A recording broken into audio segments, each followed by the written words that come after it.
이에 여호수아가 그 백성의 관리들에게 명령하여 이르되 진중에 두루 다니며 그 백성에게 명령하여 이르기를 양식을 준비하라.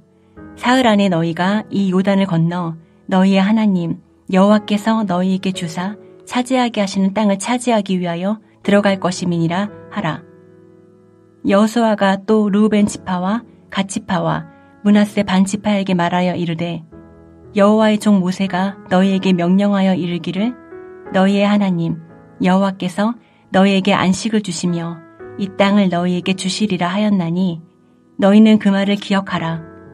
너희의 처자와 가축은 모세가 너희에게 준 요단 이쪽 땅에 머무르려니와 너희 모든 용사들은 무장하고 너희의 형제보다 앞서 건너가서 그들을 돕되 여호와께서 너희를 안식하게 하신 것 같이 너희의 형제도 안식하며 그들도 너희의 하나님 여호와께서 주시는 그 땅을 차지하기까지 하라. 그리고 너희는 너희 소유지 곧 여호와의 종 모세가 너희에게 준 요단 이쪽 해돋는 곳으로 돌아와서 그것을 차지하지니라. 그들이 여호수아에게 대답하여 이르되 당신이 우리에게 명령하신 것은 우리가 다 행할 것이요 당신이 우리에게 보내시는 곳에는 우리가 가리이다. 우리는 범사에 모세에게 순종한 것 같이 당신에게 순종하려니와 오직 당신의 하나님 여호와께서 모세와 함께 계시던 것 같이 당신과 함께 계시기를 원하나이다. 누구든지 당신의 명령을 거역하며 당신의 말씀을 순종하지 아니하는 자는 죽임을 당하리니 오직 강하고 담대하소서. 여호수아서는 아브라함에게 가나안 땅을 주시겠다는 언약을 본격적으로 성취하는 내용입니다. 따라서 여호수아의 구조를 보면 크게 두 부분으로서 전반부인 1장부터 12장까지는 가나안 정복을, 후반부인 13장부터 24장까지는 정복한 땅을 분배하는 내용으로 이루어져 있습니다. 그리고 전반부는 다시 가나안 땅에 대한 입성과 정복 이야기로 다시 세분할 수 있습니다. 가나안 땅을 정복해야 하는 큰 일을 앞두고 있는 여호수아에게 하나님은 제일 먼저 정복해야 할 땅에 대한 약속을 확인시켜 줍니다. 그런 후 그 땅을 정복하기 위해 여호수아를 격려해 주시고 정복하기 위한 원칙, 즉 율법을 다 지켜 행하라고 말씀합니다.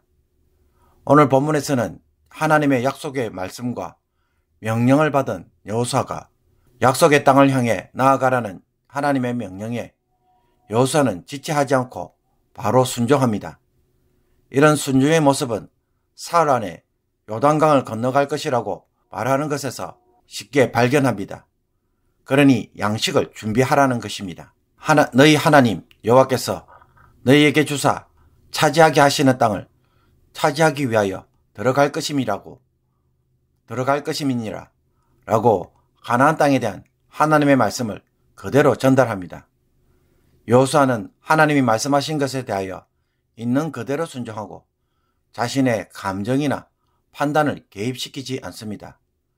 순종하라는 말씀을 그대로 행하는 것입니다. 새해를 맞이하면서 우리가 하나님의 말씀에 대한 바른 자세가 있다면 그것은 말씀하신 그대로 즉각적으로 순종하는 일일 것입니다. 이와 반대로 나는 습관적으로 또는 게으름 때문에 순종하는 일에 미적거리는 모습은 없습니까? 습관과 게으름으로 하지 않았다는 것은 불순종과 다를 바가 없습니다.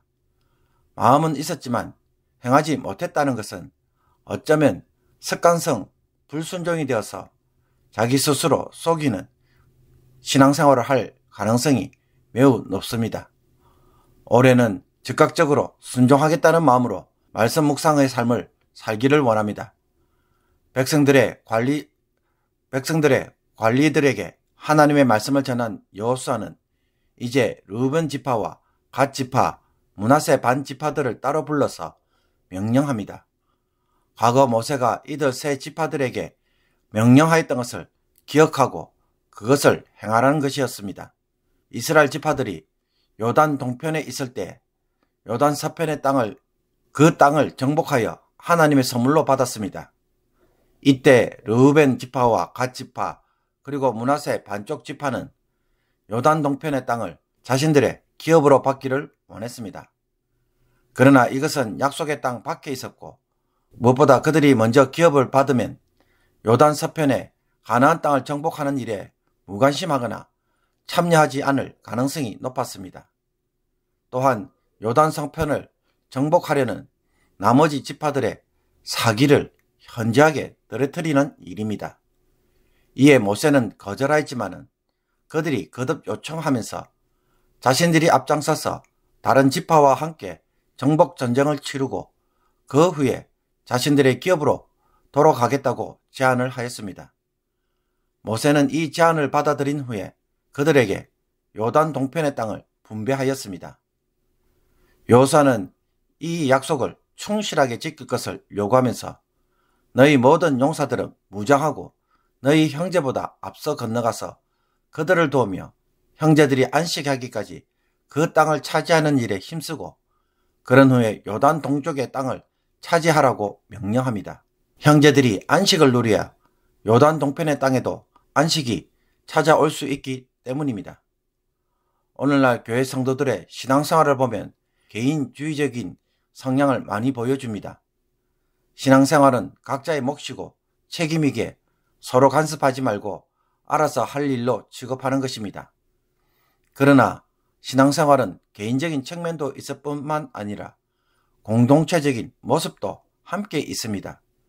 우리가 신구약 성경을 묵상할 때 하나님의 말씀은 개인 각자에게 주신 말씀 이전에 이스라엘 백성들과 교회를 향하여 하신 말씀으로 선포되어 있습니다. 공동체가 함께 반응하며 함께 순종해야 할 말씀이라는 것입니다. 그러므로 교회와 무관하게 개인적으로 신앙생활을 열심히 하는 행위는 도리어 교회를 통해 일하시는 하나님의 뜻에 대적하는 일이 될 수도 있는 것입니다.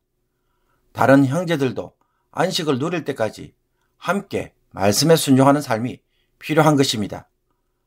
선교에 대한 깊은 관심을 가지고 사업을 하시는 분이 선교 헌금을 하고자 할 때 개인적으로 아는 선교사님이나 혹은 선교단체에 기부를 하는 것이 아니라 교회를 통하여 선교를 하였습니다.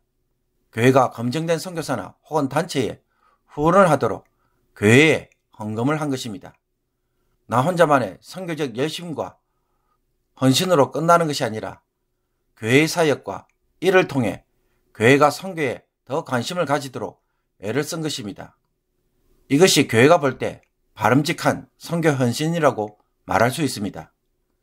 그렇다면 나의 신앙의 열심은 교회와 얼마나 연관이 있습니까? 여호수아가 세 지파에 대하여 이렇게 요구하자 세 지파들의 반응은 무엇입니까? 곧바로 당신이 우리에게 명령하신 것은 우리가 다 행할 것이요 당신이 우리를 보내시는 곳에는 우리가 가리이다 라고 반응합니다. 한마디로 시키는 대로 순종하겠다는 것입니다. 그러면서 모세에게 순종한 것처럼 여호수아에게 순종함으로 권위를 인정하고 만약 불순종하면 죽임을 당할 것이라고 말합니다.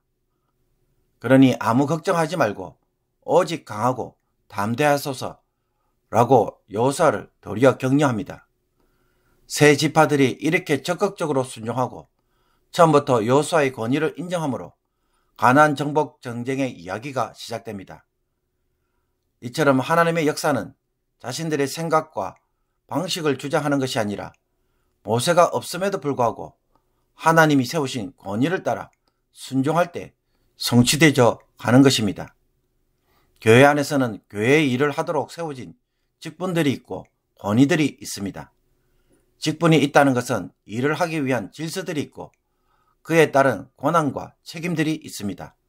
그런데 이것을 제대로 보지 못하고 집사가 할 일을 장로가 하고 있고 장로가 해야 할 일을 집사가 함부로 나서서 말하거나 행동하게 되면 어떻게 될까요?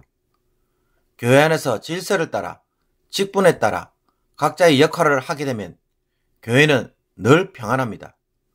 때론 자신이 원하는 대로 움직이지 않고 답답하며 교회가 무기력해서 정체되어 있는 것처럼 보이지만 질서를 무시하면 그 어떤 역사도 일어나지 못하고 도리어 분란만 가져옵니다. 요단 동편의 세 지파가 여호수아의 권위를 무시하고 자기 나름대로 정복을 하겠다고 나섰다면 어떻게 될까요? 우리가 알아서 할 테니 당신은 걱정하지 말라 라고 하면서 행동하였다면 하나님이 과연 좋게 보실까요? 그러므로 우리의 열심과 순종이 교회라는 공동체의 질서를 따라 행하고 있는지 다시 한번 살펴봄으로써 내가 지나치게 앞서거나 지나치게 무관심하게 뒤로 물러나 있는 것은 아닌지 오늘 말씀을 통하여 바르게 세우기를 원합니다. 하나님의 역사는 하나님이 세운 사람을 통해 일합니다. 교회 안에서 세운 자들과 잘 협력해서 섬기는 것이 하나님이 보시기에 가장 아름다운 것입니다. 이 말씀을 통하여 교회 안에서 나의 봉사의 태도에 새로운 변화가 있기를 주님의 이름으로 축복합니다. 기도드리겠습니다. 질서와 조화의 하나님, 하나님이 세상을 질서 있게 창조하신 것처럼 저희들의 삶도 질서가 있게 하시고 권위를 세운 자들과 잘 협력함으로 하나님의 뜻을 이루는 봉사자들이 되게 하옵소서. 올해는 교회를 중심으로 신앙생활을 하게 하시며 내 생각, 내 감정을 앞서기보다는 즉각적으로 순종하는 모습을 통해 하나님을 뿌시게 하는 자들이 되게 하여 주시옵소서. 예수 그리스도의 이름으로 기도하옵나이다. 아멘.